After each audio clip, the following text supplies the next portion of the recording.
రక్షకుడును మన ప్రభునైన యేసుక్రీస్తు నామంలో మీ అందరికీ హృదయపూర్వక వందనములు.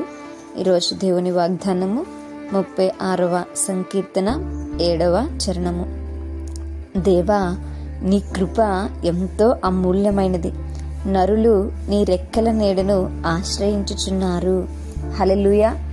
మరి దేవుడు మానవుల పైన చూపుతున్నటువంటి కృప ఏదైతే ఉందో అది చాలా గొప్పది కదండి.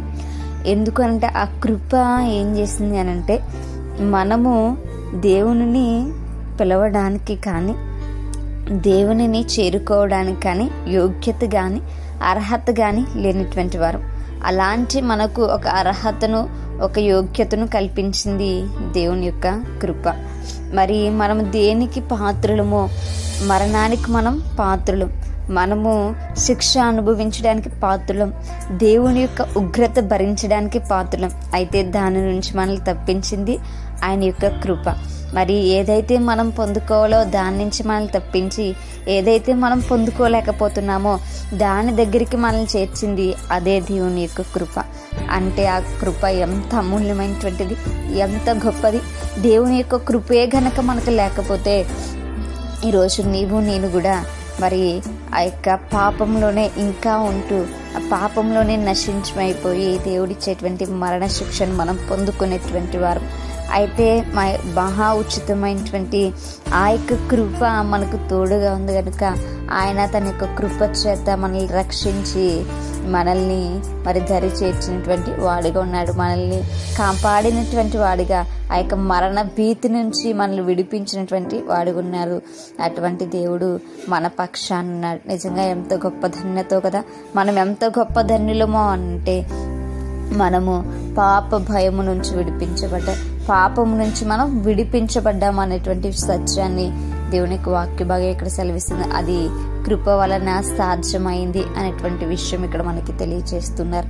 మరి మనము ఎవరి యొద్దకు ఆశ్రమణకై రావాలి అంటే దేవుని యొక్క రెక్కల నీడకు మనం ఆశ్రయముగా రావాలి.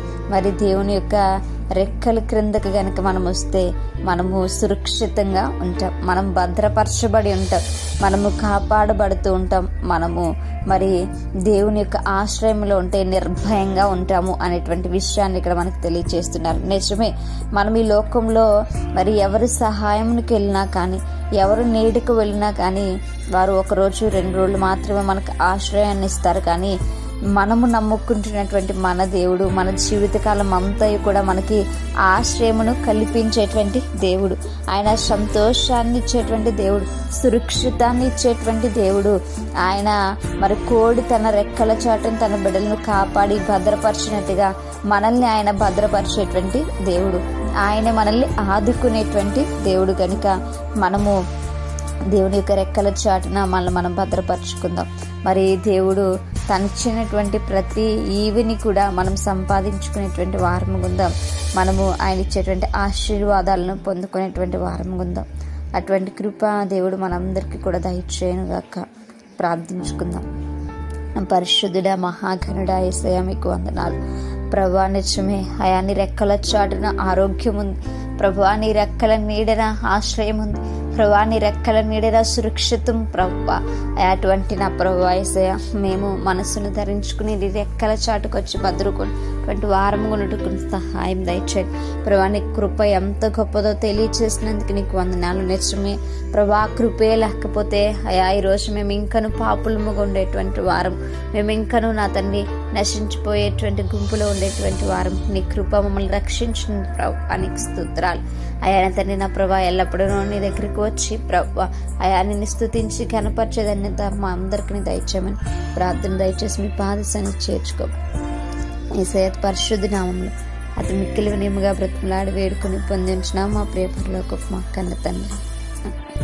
Praise the lord everyone. May God bless you all.